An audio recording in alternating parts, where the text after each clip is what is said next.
Welcome to the Howie and Beastmode podcast, where we discuss all things business, including growth, strategy, and execution, as well as personal and professional development. Let's join Howie and Beastmode in conversation. What Beastmode is saying is, listen, your original content, your research, your best practices, all that may be actually better and more actionable, but you could actually have it lost if you don't mix it with a story. Yes, very true. That's such good advice. Yes, just pause, rewind 15 seconds and listen to that again. It's just, no, that's as nuts and bolts as it gets. So good. What about imagination? You kind of were out there. Yeah, I loved it. It inspired me. I want to hear what you have to say, and I'll maybe add something to it, but I like what you said. So imagination is something that we're not just painting a story of today, an example of what's going on, but oftentimes, and I don't even think it's oftentimes, I believe that everyday choices, everyday decisions, everyday posts, everyday outcomes, well, we can make the decision based upon a future story that we want to be a part of. So I want to be a good father. So I should decide to go to my son's soccer game, right? Because I want to be a good dad. So I make that decision, right? Versus I'm busy at work, and so I can choose in that moment, this is who I want to be. So I should make this decision. And we can give the opportunities in the same way. This is marketing and advertising kind of 101. Whereas you put this out there, hey, and it gets lost a lot of times in the words. And whenever you can portray, I want a unified business. And so my product is going to unify your business, right? Because that's what I want, is the unified business, and my product or my service is the avenue to get there, right? And so the decision is for you to join me. Your decision is to buy our product. But the only thing that you're using is the imagination of where you want to be versus where do you not want to be. Let me know if you want me to go even more, or why don't you give some shots on that, Howie? Sure. Yeah, I think imagination, is kind of an exploration of what's possible, and taking people into the future. And I have had a little bit of experience with this in the sales world, but you do see this in marketing as well, where they paint a picture. For example, Beast Modes was, I want to be a good dad. And I could imagine a situation where my kids are saying he came to every game that he could. He never willingly missed any, that he could control. And what a great dad. So he's putting himself in the future and taking action today that kind of matches that process, right? So the same thing, so I'm about to have this job where it'll be cybersecurity related, right? And so I can think about helping the customer have an imagination of, what if you could leverage your existing technology, but increase your threat awareness by 1,000% and reduce your exposure to cyber attacks by over 93%. And instead of having your team fretting and worrying and responding around the clock, they're at home with their families. And Christmas is a different Christmas once we're in place, once we're helping you, than Christmas was last year. And so that idea of storytelling and imagination, and really, even that family element, all of that, can be really, really powerful. Yeah. And in my case, if I was coaching you or coaching anybody else, I would skip to the second part first. You want, can I use your company's name? Sure. Or I'll just make up one. So, okay.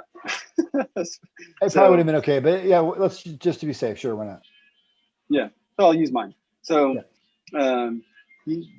and I'm speaking to the business. So you want your employees at JL, you want them to be happy,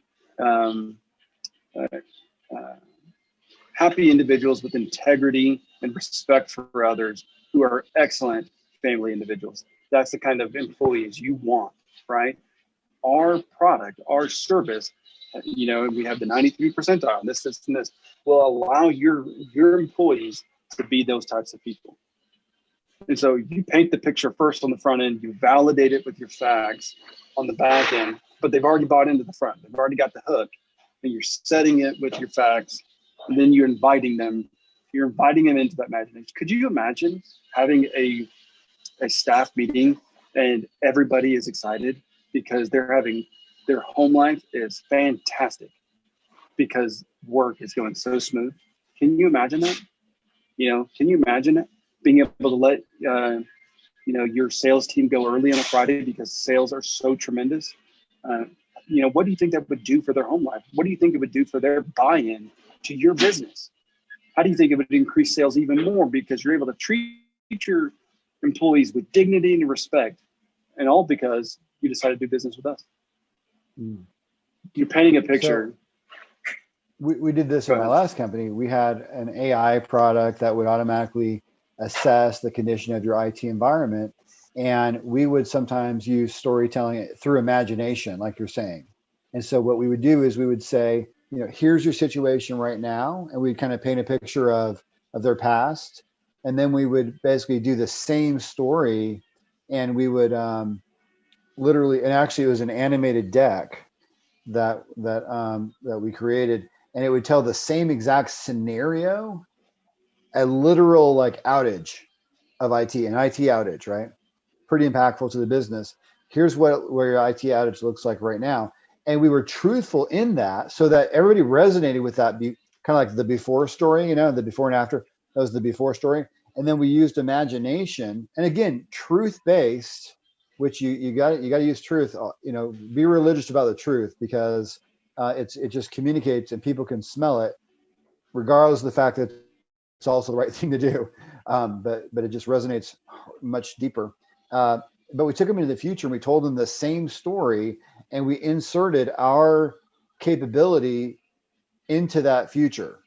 So the imagination was literally using software to make that process better. So basically it's like, here's the situation. Everybody's pointing fingers saying, it's not my fault, not my fault. You're wasting hours trying to define why there was an IT outage. And now our software is in place and we're going to use artificial intelligence and give you early warning. And we're going to pinpoint where the issue is instead of hunting around and like crazy and everybody's finger pointing and quality of life. So we're going to save your company money and avoid frustration and then give everybody a single source of truth to understand what's happening at all times. And so we painted that picture of and it really was such a painful current situation for them. Many times when we spoke to people, that they really, and we were so careful to tell the truth in that first story, that when we gave them also a truthful future based on imagination, it really resonated. I mean, I had large deals happen without even a demo, honestly, without even anything other than just that storytelling. So I can tell you that the stuff that we're talking about really does work. And the only caveat that you kind of saw I added there was that you got to be extremely truthful in this process. Yeah, very good. The last one that I know we're going to touch on and we've touched on multiple times over the past series, and that's vulnerability. And the aspect that I was sharing with Howie in our prep was there's an opportunity to paint the vulnerability aspect almost a similar way as the imagination. And the example that I gave was there's an opportunity for me on an account to either make a sale, or maybe I'm an account manager, and if I just flub these numbers a little bit, then we'll hit our goal or something like that, right? Mm. And it kind of goes back into imagination. This decision, maybe I make it, maybe I don't, right? And so let's just say I make the bad decision. I choose to do something. Maybe it's not wrong. Maybe the numbers are going to come in by the end of the week. But I want to run the report today because then our bonuses will hit early. We've all been in situations like this, right? And so the guilt of that situation, we can write off and say, the numbers are going to come in. And so it's not going to be that big a deal. Nobody's going to know. We'll fix it on the back end kind of thing. The issue that may arise, it may happen in a month and we'll fix it before then, right? And so you can move away from the guilt part of it and just let it go, right? But the shame part of it that says, I didn't want to be a liar and now I'm a liar. Or I didn't want to be this type of account manager because I've had an account manager like that. Or I didn't want to be this type of overbearing boss because I've had that type. And now that's who I am, right? When you can share a story like that, that's really vulnerable, the opportunity for engagement is tremendous. Number one, because you're going to have both sides of the spectrum. You're going to have the person on this side of the spectrum who says, hey, Howie, you're not that person. I know you and blah, blah, blah, blah. You're a tremendous guy. Or whatever you did in the past, it's in the past. You've learned amazing lessons. Then you're going to have the other person on this side of the spectrum who says, Howie, I've been in that same shoes and I've made that decision. Thank you so much for sharing that. I can let that off my shoulders now too. So you get both forms of engagement, and it all comes by being tremendously vulnerable in this situation. And oftentimes you can share, I made this decision 5 years ago. Now I've done this on social media in a very personal way, where I've made poor decisions as just a human 5 years ago, right? But I'm no longer making those decisions now. And so I recognize those bad decisions. I didn't want to be that person. And so now when those same decisions come around again, I'm choosing this decision. And then that's where you can open it up. Has anybody made this decision? Have you chosen to do this? And that's when you invite the engagement in. That's interesting. So from a business application perspective, I'll give you one, and I had two and I forgot the second one, but I'll give you one that I still remember. In my interviewing process for the job that I eventually got, they were worried because they are very protective of their culture and they normally hire from within. I actually was the first manager to be hired from the outside ever, at least from a sales manager perspective. Yeah. So I had to go through a lot of cultural hurdles because they were concerned about somebody messing up their culture. What a cool thing, by the way. Like, seriously, think about how cool that is that they care that much about their culture. Like, this company is major awesome. So if they're watching, you're welcome. But no, it's heartfelt. But the thing is that I had a final conversation with the decision maker, and he said that the team had said I was too polished, and like, is this guy real, right? Now, what I did not say is, well, I've been interviewing for 8 months, so you would be polished too. But you know what? I have come across with people as too intense before. And if once they get to know me, if I can get past that, then they know I'm safe and I'm not going to mess anything up. I do have a lot of energy. I also have a lot of experience, but it's not like I'm trying to take over, or I'm not going to be a handful for anybody. I just, some people in the world have a lot of energy. It doesn't mean that they're like unkind or arrogant. They're not. Or they most of them hopefully are not. And so I had to convey. So check this out. This is all coming back to vulnerability. I told him on the phone. I said, the problem is this. I am intense, and I have a lot of energy and whatever. So if I've come across to your team, I said, if a few weeks into the business, they would understand, okay, that's just Brian. Brian is for all of us. He's safe. He's not going to be a handful for us at all. I said, the problem is that in the interview process, you only get that first part, like 3 or 4 calls. So I never get those several weeks for people to get to know me. And so, and I told him, I said, I suck at that first part. I suck at conveying, and this is where the vulnerability comes in. I suck at conveying that future state, because I am, obviously I'm nervous. I'm trying to do my best. I'm trying to show the best thing, give all these examples, and yet I've had people take that the wrong way. Well, he's giving a lot of examples. So is he braggy? Like, no, I'm not bragging. I'm interviewing. Like, I have to tell you what I've done. Like, I have to. And so, but I've had people take that the wrong way. And so I told him, the hiring manager, like I suck at that beginning part. I said, I would even be willing to come on board for 90 days as a trial to let you see that the transparency, there's a warmth to that. And there's a kindness, and there is a humility to that. And so by me being vulnerable, I believe that's why I got the job right there. Yeah. Because I confessed, I confessed that this is the weakness that I've got. You're not the first person who has challenged me on this. And I'm aware of the fact that I come across intense, or whatever you want to call that.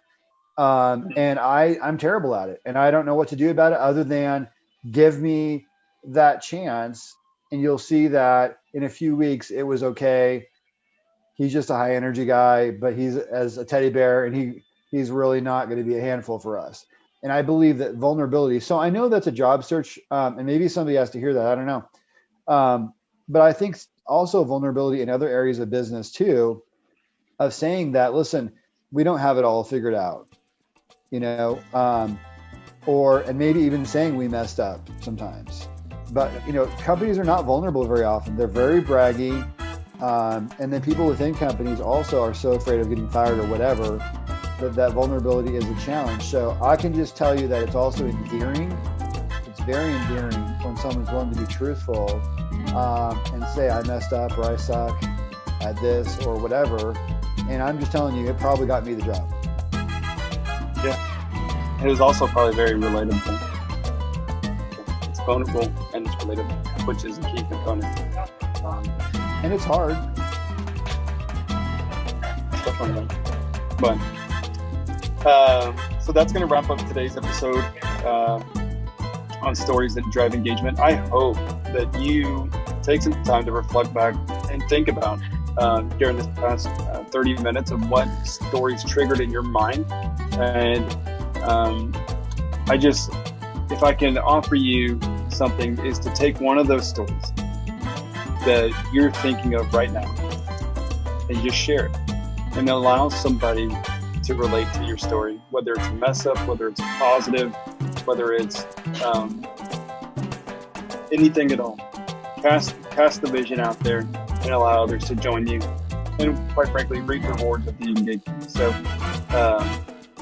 feel free to continue to engage with us. We have our show email, Howie and Beastmode@gmail.com. Obviously, you can find our content anywhere podcasts are sent. And again, every Wednesday, we're going to be trying to do some kind of a lunchtime thing or something like that. We'll pop on and just look for some time to engage with you. So, Howie, my man, enjoy it. Thank you for inviting us into your story today.